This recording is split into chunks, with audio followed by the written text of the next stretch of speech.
gentlemen, welcome to Tales from the Tips. I'm DA. That guy, 15-year Tour Caddy Mick Middlemo. We're just a couple guys that love to talk about the game of golf, both inside and outside the ropes, but we come at it from a different perspective. Mick? Yes, sir. We are at home. I love this place. Twin Peaks. Look at this. We've got the Australian Open on over here, and we've got hockey on over there. Are you okay? Tearing up. You're tearing up. Watching the Australian Open, Royal Melbourne. Isn't It makes me homesick. It does, doesn't it? It actually does. Yeah, and Dad just called. He did. Yeah. Dad just checked in. Yeah, like 1:30 last night, a couple of times too. Oh, well, maybe he was wishing you a happy birthday. No, he actually forgot it was my birthday. But in his defence, as he said, he doesn't really check the calendar anymore. He doesn't have to. He's 87 years old. It's not like he's got meetings to go to. to. Why check the calendar? Mick, I got to ask you some questions before we get started. You ready? Sir. Is this partaking about golf? Are they golf questions? No. How was your Thanksgiving celebration with Greg? Fantastic. We drank a bottle of Jameson Triple, the new Jameson that's come out. Wow. We drank a bottle of that between us and 19 beers. And we cooked a lot of chicken wings. Who had the one extra beer? Oh, probably me. Probably you. And chicken wings. And chicken wings. Yeah, we cooked chicken wings. And that's what we had. And we watched a lot of football. Yeah. I don't really want to mention football to you because this is a bad weekend for you. If it wasn't the Lions losing and Michigan losing and the Falcons losing, it would have been a good weekend. That's true. It would have been a good weekend. But all three of them. But yeah, all three let me down. Tanking. I did get to celebrate a Georgia victory over Georgia Tech.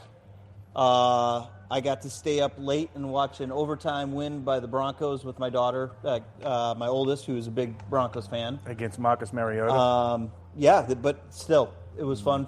She still gets excited. How was the birthday celebration?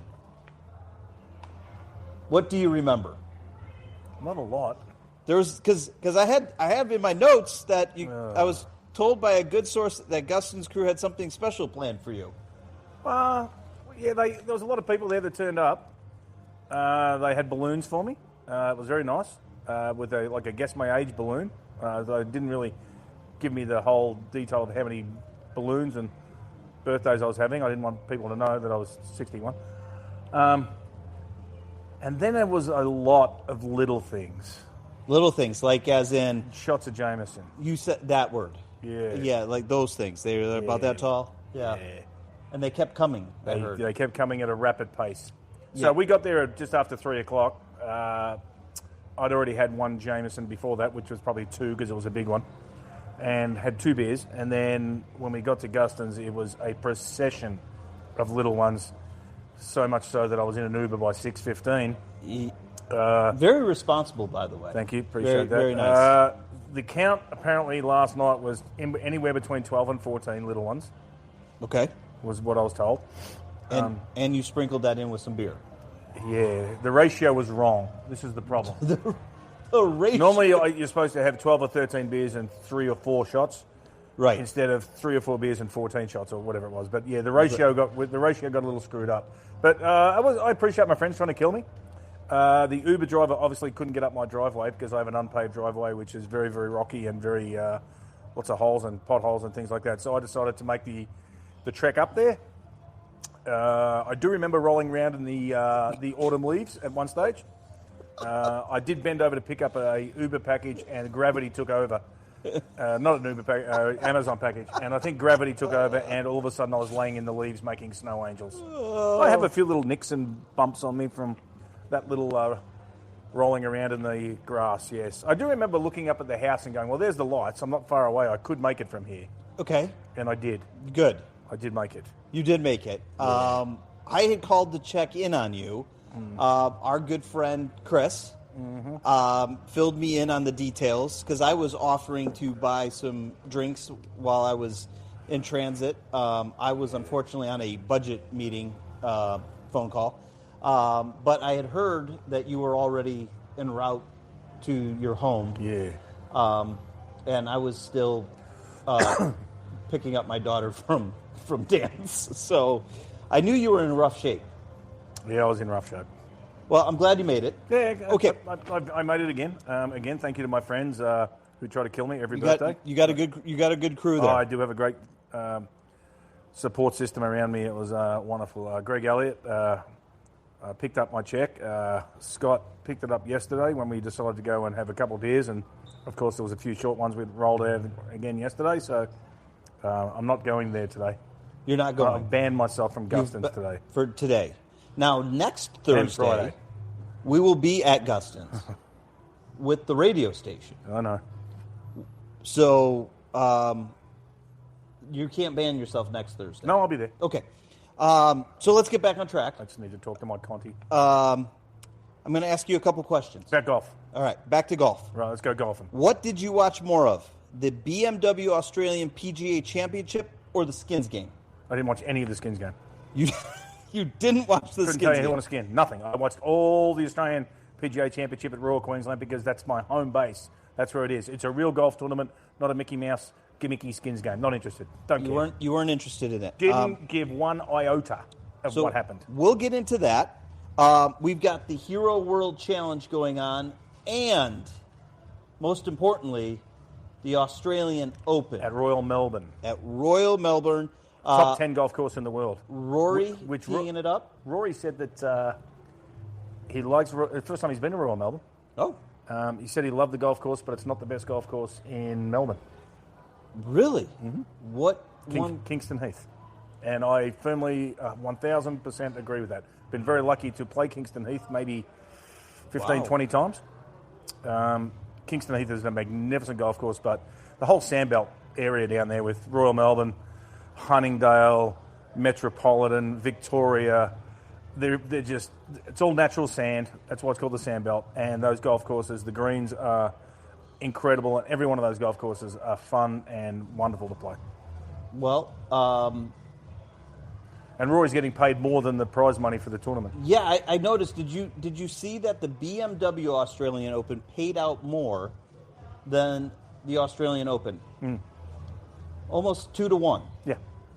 And That's I think a shame. I think Rory's getting $3 million to be there, and I think the purse is $2. Something like I that. think I saw the purse was either $2 or $3 million But total. Rory said that he couldn't believe how many people were there at 7 a.m. yesterday to watch him tee off. Yes, playing with Adam Scott and Win Moo. yep, Mr. Minwoo. Lee. Those guys shot a cool 2 under 69. Oh, Marco Penge right now. He was chipping for par out of that bunker. That's That's not good. That's gonna be an added stroke to him. That's not Royal Melbourne. Okay. That's not Royal Melbourne, though. Let's take a look at this. This week we've got the Hero going on, so we've got the top 20 boys. Scotty had a heck of a day today. Next week, Mick, Him and about 5 others. I also Yeah. 600 today. PGA Tour Q School Yep. gets going. So what we're going to do is we're going to relive Q School next week with you. Oh, yeah. Love those. We're going to do that. Longest, hardest 2 weeks ever. Longest, hardest 2 weeks ever. And today, we also will get your caddy recap from last week's Brown Grass Charity Golf Classic. Yes. You said something that you saw something that really made you think. So we'll get into Yeah, we'll get back into that one, which is hard to do, by the way. Which is, you said that, and Yeah. I'm shocked. So if you're ready, I'm ready. Let's go. let's grip it and rip it.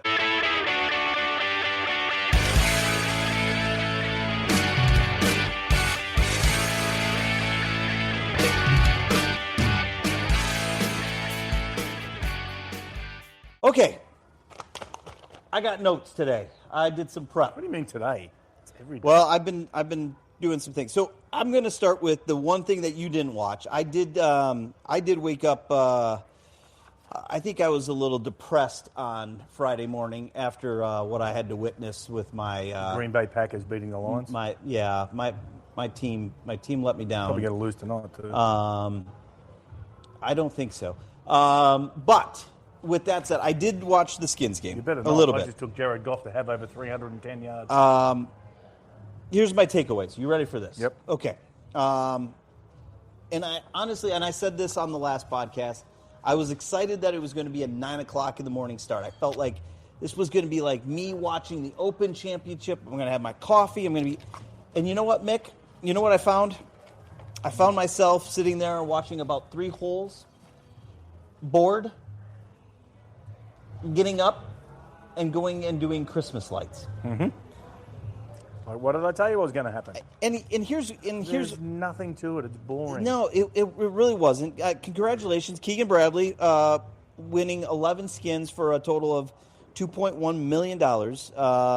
This victory, a little, a little redemption for his U.S., his Ryder Cup. Zero redemption. Tommy Fleetwood, nice finish, $1.7 million. Shane Lowry, who filled in for Justin Thomas, 1 skin for a cool $200,000. Have you ever played for 200 G's? No, not lately. Not for a skin. Not lately. And then Xander was shut out. What a shock. Yeah. Here's the thing, and I don't want to get in, I don't want to belabor this. I was excited about it because it brought back a lot of good memories. Unfortunately, the things that I felt like I really enjoyed were family related, and here I was sitting by myself without my dad and my grandfather and my uncles. That was when we used to watch it. But so it wasn't like watching Jack and Arnie and Trevino and Freddie it wasn't the same. No, it doesn't have that. It doesn't have it anymore. No, it didn't, and I was a little sad. I was disappointed by it. It was a tough weekend for me. With you this. Really did have some bad stuff going on. Okay, so let's get into the good one. Because I did... Something good happened on the weekend? Yes, the BMW Australian PGA Championship. David Puig. From Spain. From Spain, the LIV player. Second Spaniard behind Seve to win the BMW. Mm-hmm. So great things for him. Great crowds. I heard nothing but great things about it. Spoke to a few caddies who were there. Obviously, this is one of those ones where you're homesick because this was one of the ones when the Australian caddies we'd all get together and we'd have such a great time that a lot of us we hadn't seen each other all year because we're on different tours and stuff like that. So we would get back together at these tournaments and there'd be a few beers drunk most nights. Yeah, I was going to say before we went out and the last one I went to was the Australian in Sydney.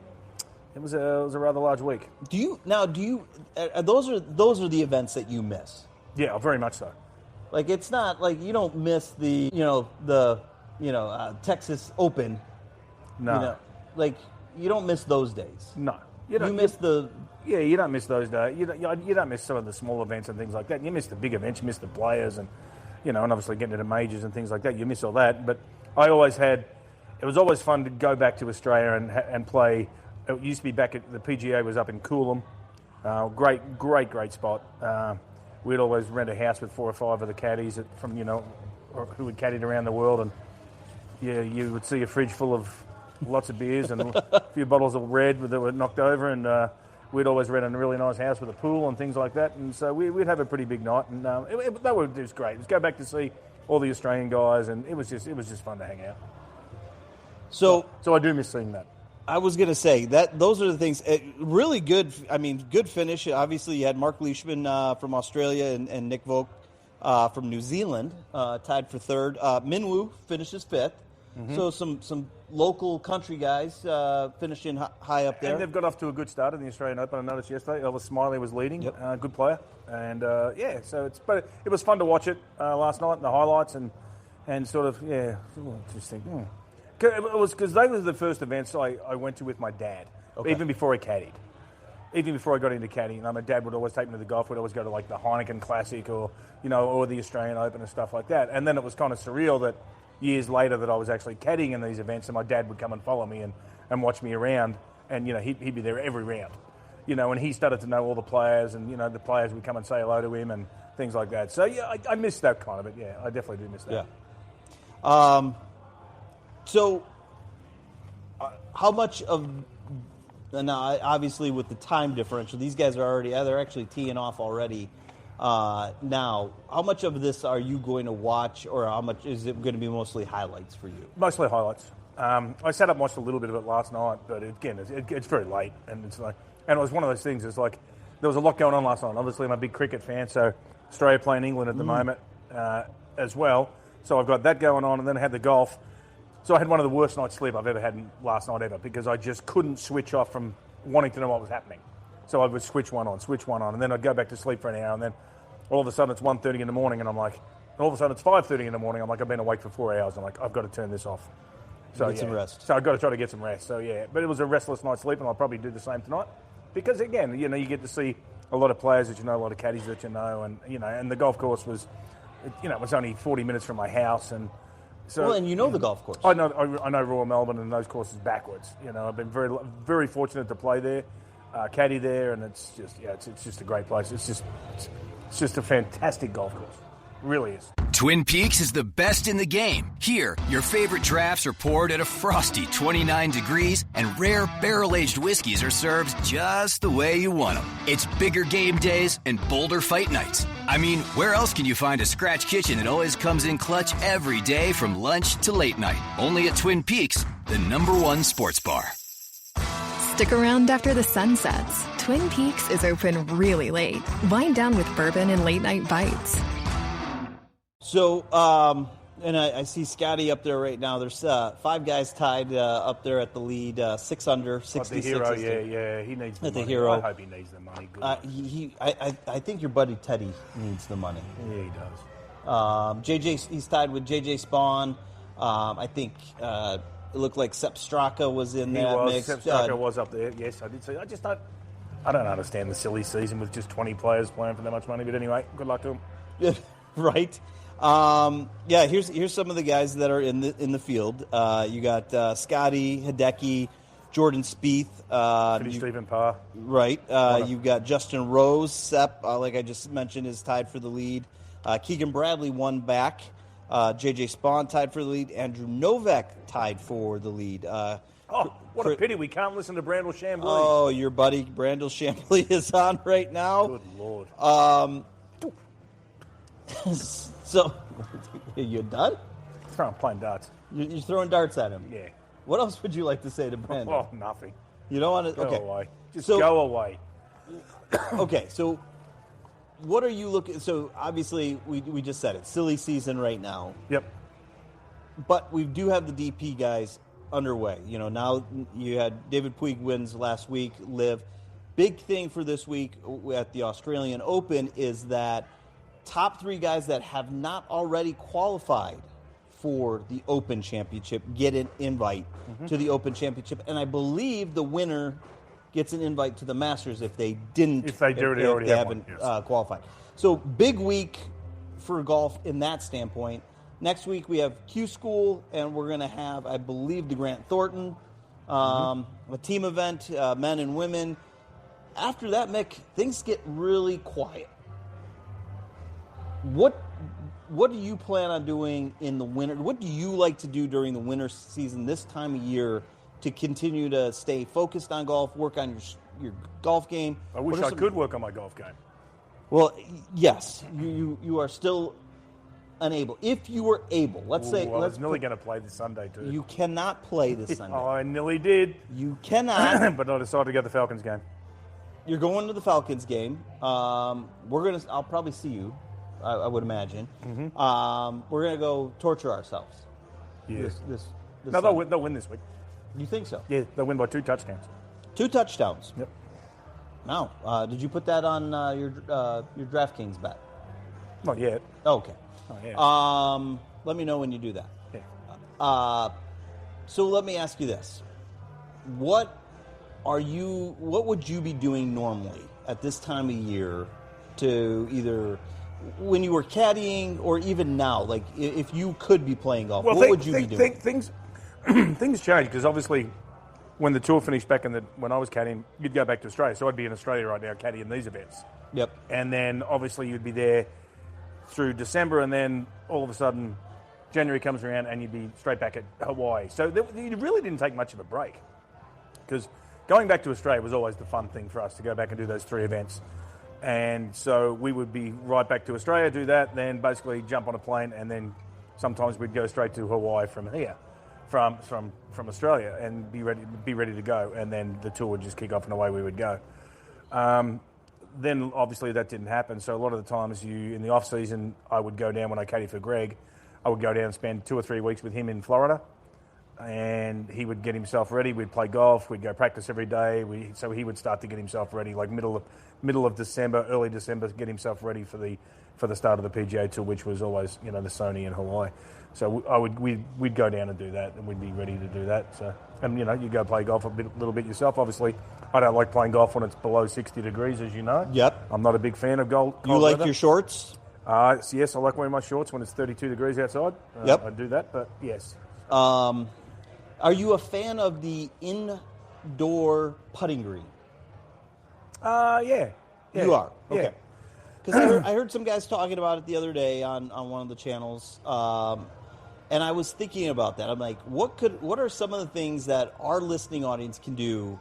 Because a lot of our listeners here in the States, it's winter. It's starting to turn winter. We're getting ready. We're in the holiday season.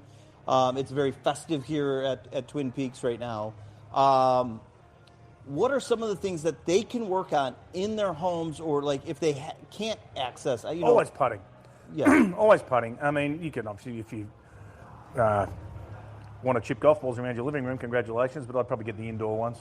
Yeah. I don't think we're all quite ready for the breaking of the glass and all this sort of stuff and things like that, but definitely putting. Greg Owen, his house, he had a wonderful putting green in the backyard. Jared Lyle had one in the backyard when I lived at his house. And we would just go out, we would just have competitions with each other, basically. Just, just keep working on the stroke. I mean, if you practice your putting all winter, I mean, it's going to be pretty good. I mean, there's so many of these new indoor facilities now where you can go and practice and play indoors. I like that aspect of it. I don't like the putting aspect of those. Yeah, I agree. Those things, I agree. Nothing to me. I don't like any of that part of it. But that's a good way to go work on your swing. If you want to do that once a week, I think it's a great idea. Got it. Go to Four Seasons in Ackworth. There you go. A little quick plug. We're gonna have to go make a visit over there. We will for certain. Okay. I have. It's a great setup. Wonderful setup. So you had a chance to caddy for me last Monday. Well, it wasn't just you.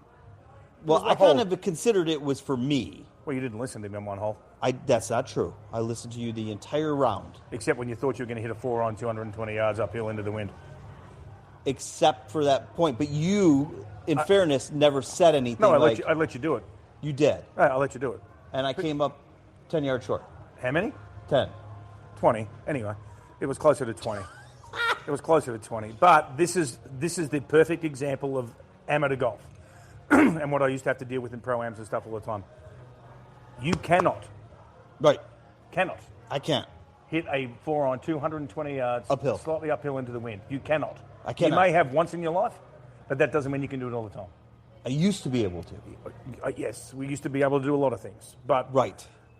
This is the issue, and if you want to listen to guys like John Daly talk about people in pro-ams and stuff like that most amateur golfers always come up short.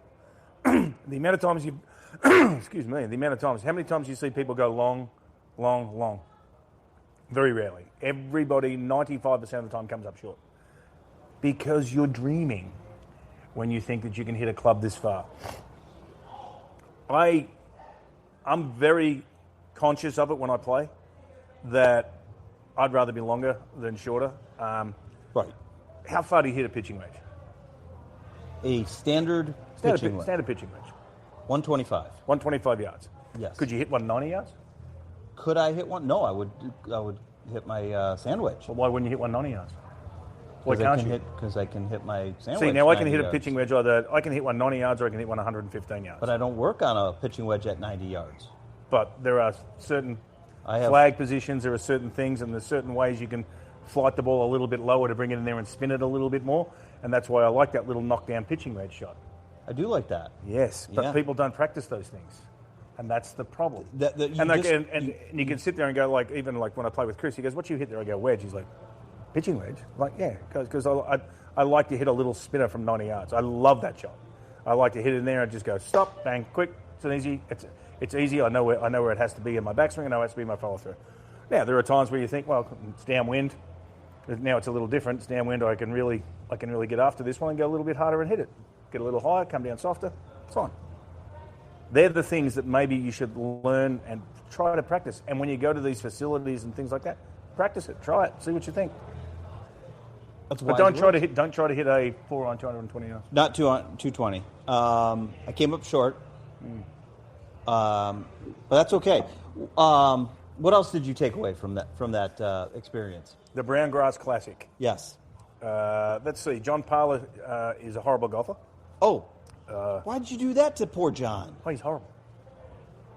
But he doesn't really try that hard either. He just gets up there and gives it a whack. Right. He's there to have fun. He's a great not there to get better. recreational golfer. I also took some video of some people who work for the radio station here. Yep. None of them are ever going to be on the PGA Tour.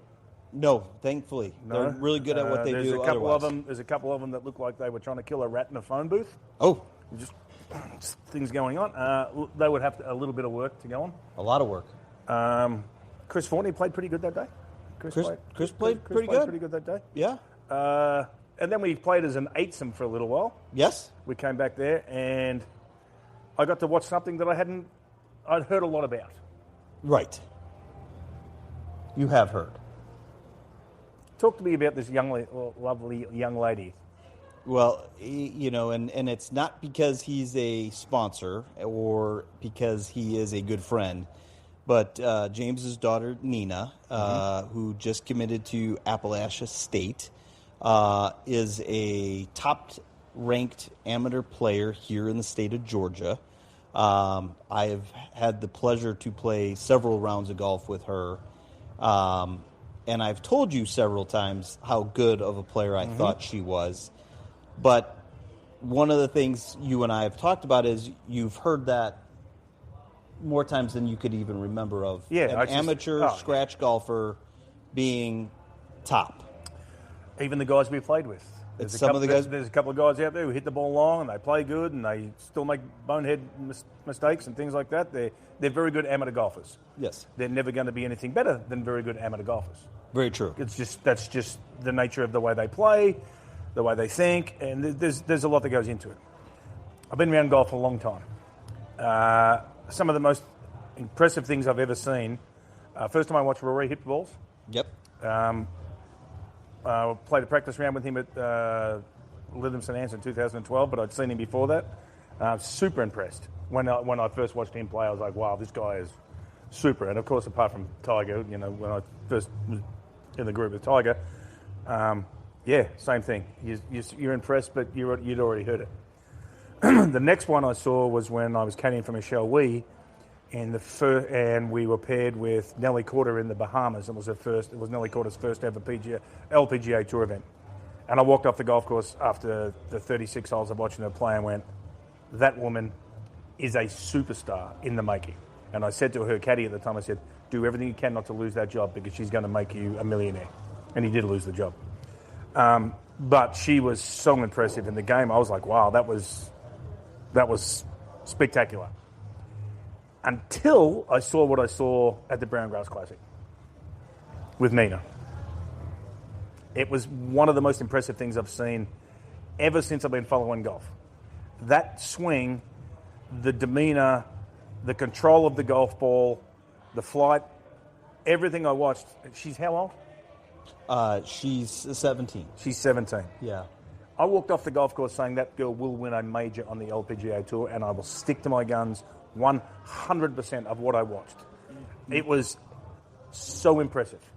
So impressive that I think I'm probably going to get a gym membership because I probably need to get fit to caddy again.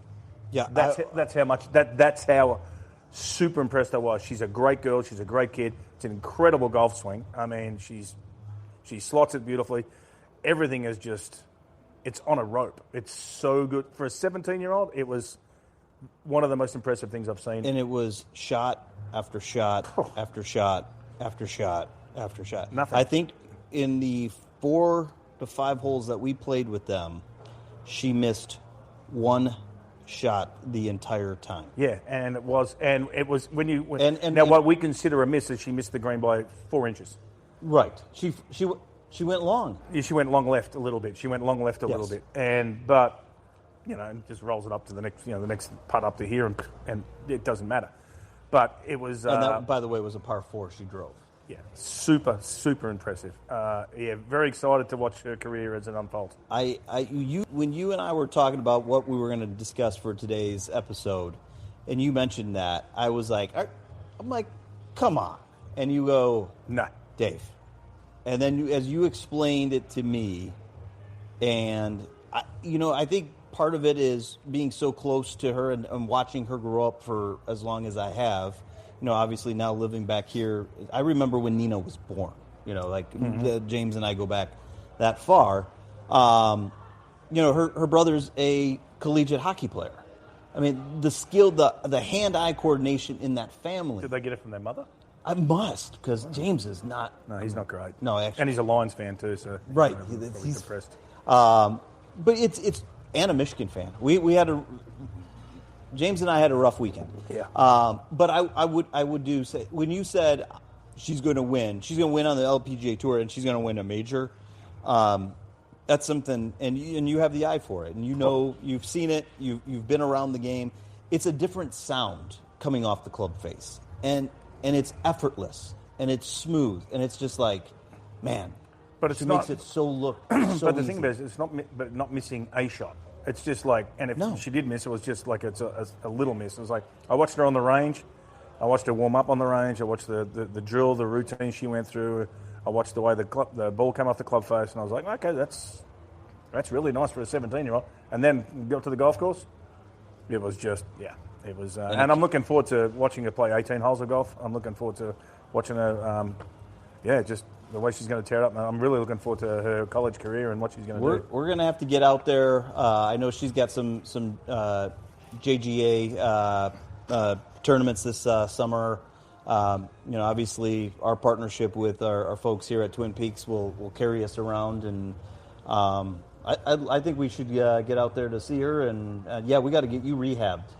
My knee's fine now. Yeah, she's got you got about 4 years that you're going to have to go through while she's at App State. So. Cruising. Yeah. All right, sir. That's it. Next week, Q School recap. Ooh, got some good ones at Q We're School. We're gonna relive Q School. Got some good ones there. And Great what we stories. will do, we will preview and get ready ourselves for what is going to be the Bowl Championship Series. We'll have some conference champions to. There's a game this week. There is a game right here in Atlanta this week, Sunday. Oh, I mean Saturday. Saturday, 3:30. The better one is Saturday. Okay. So thanks for teaming up with us on Tales from the Tips. If you're catching us on YouTube, make sure you give us a like, hit that subscribe button, drop us a comment, let us know how we're doing. We do appreciate hearing from you. You can find Tales from the Tips wherever you find your favorite podcasts. Apple, Spotify, YouTube, the Odyssey app, and now available on iHeart Podcasts. Just search for Tales from the Tips under podcast. Hit the plus button, subscribe, thumbs up, do whatever you got to do, and enjoy. Mick? Yes. We are on all the socials, Instagram, X, and your favorite? TikTok. And, of course, you can catch this thing live on the Twitch as you are right now. Thanks for all of you guys tuning in. Mick, it's the holiday season. Brother. Thanks for all the birthday wishes for everybody from Australia who sent me messages and things like that. Very much appreciated. Happy birthday to you, sir. We will go through Q School next week, and we will get ready for the holidays, my friend. Yes. All right. Keep your drive straight, your putt short, and your scores low as we keep it on Tales from the Tips. We'll see you next time.